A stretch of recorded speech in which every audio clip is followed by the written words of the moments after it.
Good evening, everyone, and welcome to Sunday Night Live. Sunday Night Live is Guhuza's weekly conversation about work, hiring, technology, and the changing job market. We go beyond the headlines and hear from people building careers into inside the reality, right? Tonight, we're talking about the reality of breaking into the machine learning and artificial intelligence industry in the US.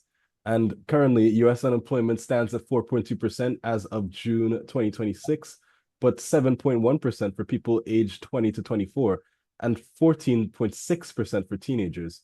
So young people are being asked for proof before anyone lets them gain the real professional experience. AI that con AI sharpens that contradiction. Data scientist employment is projected to grow about 34% through 2034. Yet Stanford's 2026 AI index found AI represented only 2.56% of US job postings in 2025. While employment among software developers aged 22 to 25 had fallen nearly 20% from 2024, growth does not guarantee access.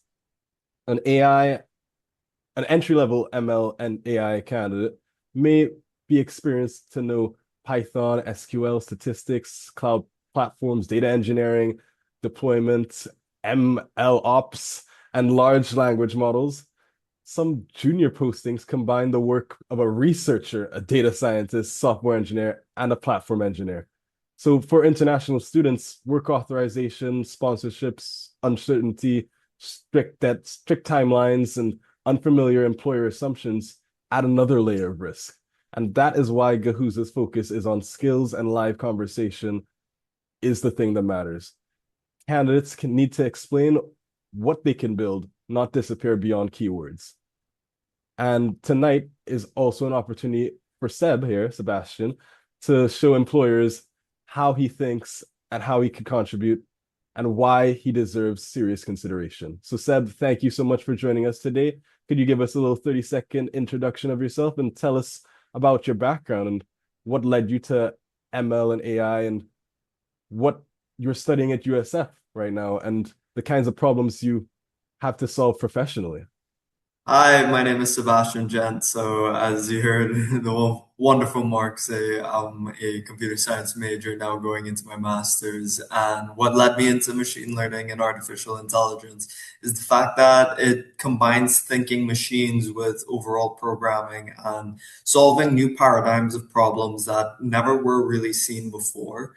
So one of my biggest interests is in sustainability, as well as on the other spectrum, it's also in protein folding. So a lot of the work that I do involves making complex problems and scaling them down to try and be able to solve them with AI and machine learning engineering. So these kind of problems aren't really problems that you could necessarily only solve with just traditional data science and with computer programming. These are problems that you need like adaptive models that could reflect the changing environment that you need constantly, that's happening within our world. And AI is discussed as an opportunity everywhere, right? You hear it every time. You hear it from the CEO, Sam Altman, Anthropic. You hear it from everyone. Yet layoffs have returned experienced engineers back onto the market. So one analysis counted more than 121,000 US tech jobs were cut by late June 2026. So AI did not cause every cut. Cost reduction, restructuring, over hiring, and investment shifts like into more AI also matter too. So for graduates, the results is fewer junior openings and more experienced competition. So Seb, as an AI ML engineer, how do the layoffs and the intense competition compare with the excitement surrounding AI? So let's talk about the excitement and investment surrounding AI, because I think that would be a better segue into just talking about the doom and gloom. So like with all the excitement and advancements in AI, you're seeing a lot more that is being done in terms of what the individual programmer or developer could do, or even what the singular uh, engineer, software engineer could do. However, what's happening as well is that there's also this belief that AI can handle all of our issues and all of our problems. So this leads to potentially CEOs deciding that we don't need as many. Research or years of experience, and candidates need a first opportunity to earn the proof employers already demand. So for Mm. you, Seb, I got another question.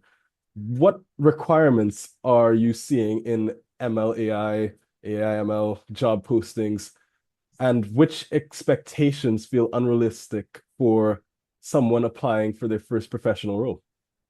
I mean, I saw a LinkedIn post, a LinkedIn job, where it was like someone requires 4 years of fast API experience, but fast API has only been around for like less than that amount of time.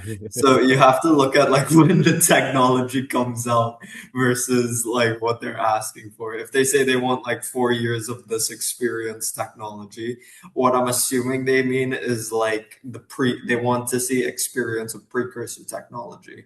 But the biggest thing that I could say is just projects, projects, projects. You gotta like pump out projects. Try your best to not rely on AI for these projects, if that makes sense. Like get into the nitty gritty of it, especially if you're in an undergraduate program. Take that time to really struggle because without struggle, you're not learning anything. If everything is easy, there's nothing to be learned from it. When it comes down to like specific requirements and like especially for the tech. Enough, really. Strong proof shows the process, defining the problem, preparing the data, choosing a baseline, evaluating failure cases, deploying the results, and considering cost, bias, privacy, and monitoring. There is also a resource gap, right? Not Mhm. everyone has an expensive computing, proprietary data, research labs, or production mentors, right?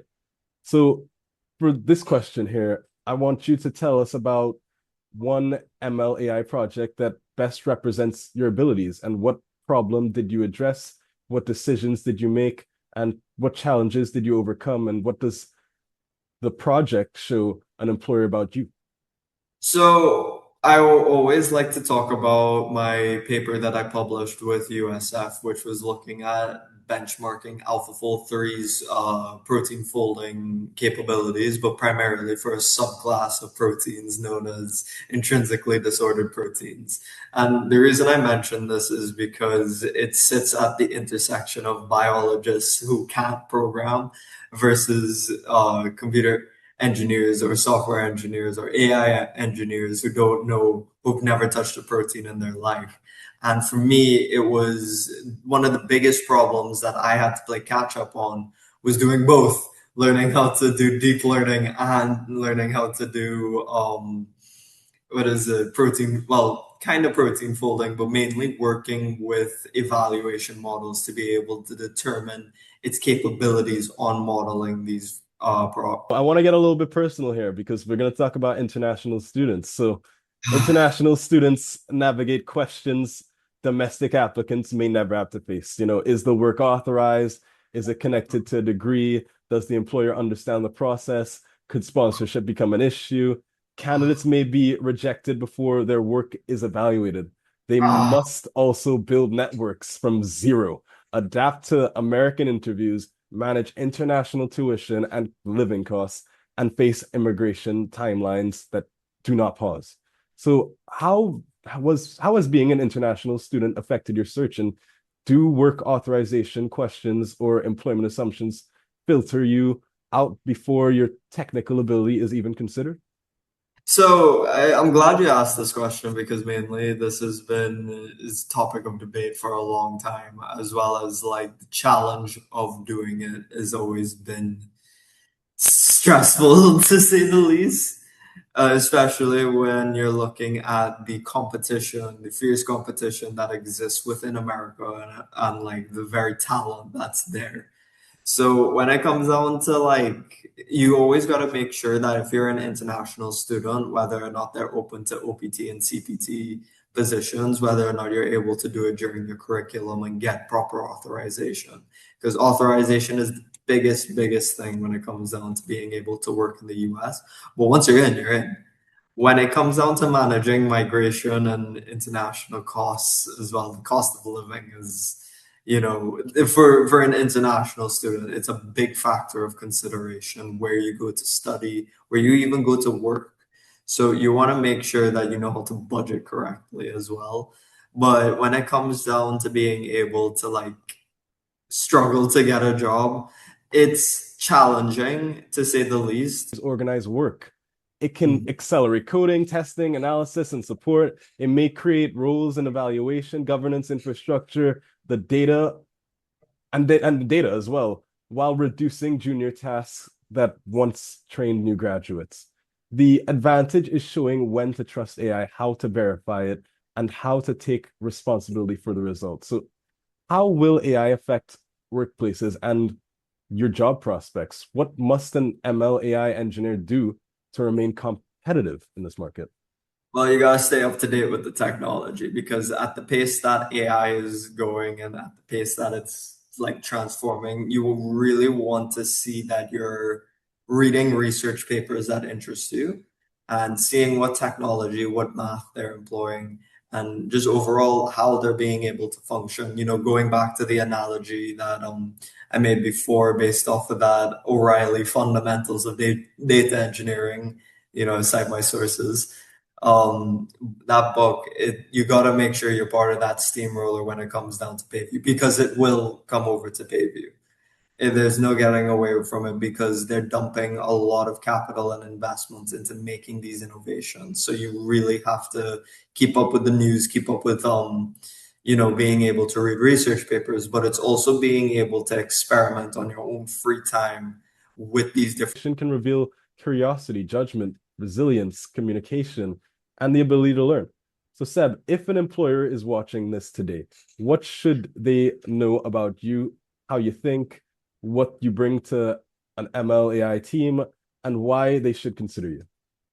So outside of like traditional systems integration and systems thinking, I would like to say that, you could just plop me into any kind of complex problem and I will be able to adapt and leave me with a problem, walk away, and you will trust that, it gets built, it gets done.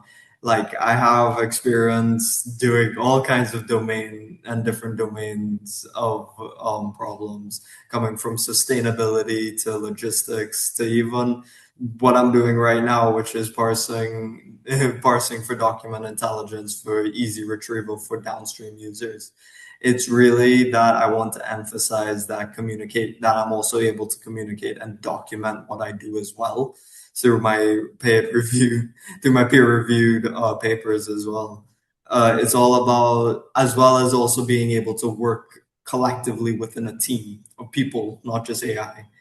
So there's a lot of differences when it comes down to being able to just come up with a standard, naive chunking RAG implementation versus being able to do a hybridized searching mechanism with ranked perfusion metrics to be able. With us, projects can look strong while the first career rung is missing. Tonight, we also met Seb as more than just an applicant, an emergent ML AI professional with technical ability, perspective, and determination to get the work done. Employers do not confuse fewer years with less potential. Look at how candidates solve problems, explain decisions, respond to failure, and keep learning. Give Seb a chance. Give Seb a chance to demonstrate his contribution. And this conversation does continue every Thursday at 2:00 p.m. Eastern. Guhuza hosts a free job seeker walkthrough and Q&A with practical guidance and live questions. So you could watch this on LinkedIn Live or join us on Zoom using the links in the description and comments. So share this episode with a student or an international job seeker and join us next Sunday. Thank you so much for being on with me today, Seb, and good night to everyone. Have a good Thank one, you for guys. having me. Good night, everyone. Bye.